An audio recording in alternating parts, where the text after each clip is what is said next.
नमस्कार। आज के इस विशेष विश्लेषण में हम केदारनाथ मंदिर से जुड़े कुछ बेहद प्राचीन रहस्यों, ऐतिहासिक चमत्कारों और ऐसी भौगोलिक पहेलियों की गहराई में उतरने जा रहे हैं जो आज भी विज्ञान के लिए एक बहुत बड़ी चुनौती बने हुए हैं। तो चलिए बिना किसी देरी के सीधे तथ्यों पर आते हैं। जरा सोचिए, कोई भी ढांचा पूरे 400 सालों तक पूरी तरह बर्फ के नीचे दबे रहने के बावजूद कैसे टिक सकता है? और तो और, एक भयंकर विनाशकारी बाढ़ का सीधे सामना करने के बाद भी सुरक्षित कैसे रह सकता है? ये एक ऐसा भौतिक लचीलापन है जो प्राकृतिक आपदाओं के सामने सच कहें तो पूरी तरह से असंभव सा लगता है। आज की इस चर्चा में हम इन 6 प्रमुख बिंदुओं पर बात करेंगे। 1. प्राचीन हिमालयी रहस्य, आपदाओं को मात देने का हैरान करने वाला इतिहास, पवित्र कुंडों का रहस्य, पांडव और इस मंदिर के निर्माण की कथा, 6 महीने का एकांत और अंत में इसके विलुप्त होने की एक पुरानी भविष्यवाणी। शुरुआत करते हैं हमारे पहले विषय से, 22,000 फीट की ऊंचाई पर मौजूद वास्तुकला का एक प्राचीन हिमालयी रहस्य। देखिए, केदारनाथ धाम कोई आम जगह बिल्कुल नहीं है। लगभग 22,000 फीट की अत्यधिक ऊंचाई पर स्थित ये वो जगह है जहां 5 विशाल नदियों का महासंगम होता है: मंदाकिनी, क्षीरगंगा, स्वर्णगौरी, मधुगंगा और सरस्वती। अब इतने दुर्गम भौगोलिक क्षेत्र में किसी भी चीज का निर्माण होना ही अपने आप में एक चमत्कार है। लेकिन वास्तुकला का ये रहस्य तब और भी गहरा हो जाता है जब हम इसे बनाने में इस्तेमाल हुए पत्थरों को देखते हैं। ये भारी भरकम भूरे पत्थर स्थानीय स्तर पर मीलों दूर तक कहीं मौजूद ही नहीं हैं। तो सवाल ये उठता है कि बिना किसी आधुनिक मशीनरी के उस प्राचीन काल में निर्माताओं ने इतने विशाल पत्थरों को इतनी ऊंचाई तक कैसे पहुंचाया और उन्हें इतनी मजबूती से कैसे इंटरलॉक किया? शोधकर्ताओं के लिए ये आज भी एक पहेली है जो आधुनिक इंजीनियरिंग को हमारे पूर्वजों की क्षमताओं पर फिर से सोचने के लिए मजबूर कर देती है। आगे बढ़ते हैं दूसरे अहम बिंदु की तरफ, प्रकृति और भयंकर आपदाओं को मात देने का इसका प्रमाणित इतिहास। इस ढांचे का सर्वाइवल वाकई हैरान करने वाला है। 17वीं सदी के लघु हिमयुग यानी मिनी आइस एज में ये लगभग 400 सालों तक बर्फ के नीचे पूरी तरह दबा रहा। फिर भी 20वीं सदी की शुरुआत में जब बर्फ हटी तो ये एकदम सुरक्षित मिला, बिना एक खरोच के।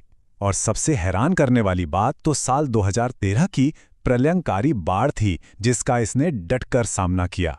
2013 की उस खौफनाक बाढ़ के दौरान जो हुआ वो एकदम असाधारण था।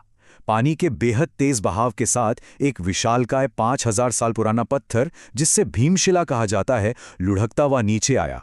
लेकिन चमत्कारिक रूप से यह मंदिर से ठीक 10 मीटर पीछे आकर रुक गया। इसने एक मजबूत ढाल का काम किया और विनाशकारी पानी को मंदिर के दोनों तरफ से बहने पर मजबूर कर दिया। और पता है इसका नतीजा क्या हुआ? इस एक पत्थर के रुकने की वजह से मंदिर के अंदर शरण लिए हुए 500 से ज्यादा लोगों की जान बच गई।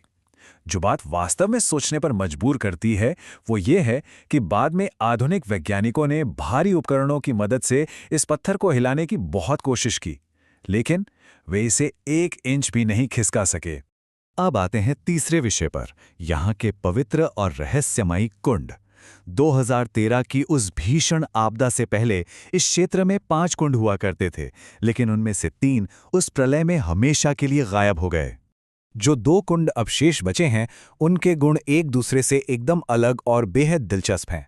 स्रोतों के अनुसार उदक कुंड को 5 महासागरों का मिश्रण माना जाता है, जिसके बारे में मान्यता है कि यह जन्म मृत्यु के चक्र से मुक्ति दिलाता है। वहीं रेतस कुंड ध्वनि के प्रति एक रहस्यमयी प्रतिक्रिया देता है। कहा जाता है कि पानी के पास केवल ओम नमः शिवाय का जाप करने से ही सतह पर अचानक बुलबुले बनने लगते हैं।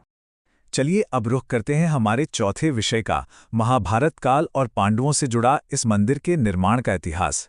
स्थानीय लोक कथाओं और पौराणिक स्रोतों के मुताबिक ये कहानी कुछ यूं है। महाभारत युद्ध के बाद पांडव अपने पापों के प्रायश्चित के लिए भगवान शिव से क्षमा मांगे निकले, लेकिन शिव उनसे बचना चाहते थे। इसलिए उन्होंने एक बैल का रूप धारण किया और छिप गए। जब भीम ने उस बैल को पकड़ने की कोशिश की तो भगवान शिव 5 अलग-अलग स्थानों पर बिखर गए।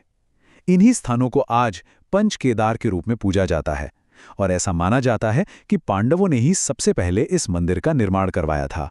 हमारा 5वां विषय है सर्दियों के दौरान का 6 महीने का एकांत। हिमालय की भयंकर और कठोर सर्दियों को देखते हुए यहाँ एक बेहद सख्त परंपरा निभाई जाती है। भाई दूज के दिन मंदिर के कपाट अगले 6 महीनों के लिए सील कर दिए जाते हैं और देवता की मूर्ति को ऊखी मठ के ओमकारेश्वर मंदिर में ले जाया जाता है। इस दौरान केदारनाथ मंदिर के अंदर सिर्फ एक अकेला तेल का दीपक जलाकर छोड़ दिया जाता है। इसी दीपक के लगातार जलने को लेकर एक बहुत ही मशहूर किस्सा है। एक बार एक जिज्ञासु साधु ने ये जानने के लिए खुद को मंदिर के अंदर चुपके से बंद कर लिया कि आखिर 6 महीने तक बिना किसी मानवीय दखल के ये दीपक कैसे जलता रह सकता है। उसकी प्रार्थना थी, क्षमा करें प्रभु, मैं बस ये रहस्य जानना चाहता हूं। उस साधु का दावा था कि जब उसके पास लाया गया भोजन खत्म हो गया और वो भूख से बेहाल होकर सो गया तो उठने पर उसे अपने आसपास ताजे फल बिखरे हुए मिले। वो दीपक अब भी जल रहा था और उसमें तेल भरा हुआ था। भक्तों का दृढ़ विश्वास है कि ये सब एक अदृश्य शक्ति के कारण होता है। और हैरानी की बात तो ये है कि हाल के वर्षों में इस तरह की अदृश्य गतिविधियों को सीसीटीवी फुटेज में भी महसूस किए जाने के दावे सामने आए हैं। और अंत में हमारा छठा और आखिरी विषय, केदारनाथ के भविष्य और इसके विलुप्त होने की भविष्यवाणी। प्राचीन ग्रंथों में एक बहुत ही गंभीर भविष्यवाणी की गई है। इसमें स्पष्ट रूप से कहा गया है कि भविष्य में एक समय ऐसा आएगा जब नर और नारायण पर्वत अंततः आपस में मिल जाएंगे। ग्रंथों के अनुसार जिस दिन ये भूगर्भीय घटना घटेगी, वर्तमान केदारनाथ धाम पूरी तरह से धरती में समा जाएगा और हमेशा के लिए विलुप्त हो जाएगा। तो क्या पर्वतों के आपस में मिलने की ये भविष्यवाणी महज एक पौराणिक कथा है, या फिर ये हिमालय की लगातार खिसकती भूगर्भीय नियति की एक सटीक वैज्ञानिक झलक है? प्राचीन धर्म ग्रंथों और टेक्टोनिक भूविज्ञान का एक साथ मिलना वाकई गहराई से सोचने पर मजबूर कर देता है। इन्हीं दिलचस्प विचारों के साथ हम आज के इस विश्लेषण को यहीं समाप्त करते हैं। स्रोत सामग्री के इस अध्ययन का हिस्सा बनने के लिए बहुत बहुत धन्यवाद।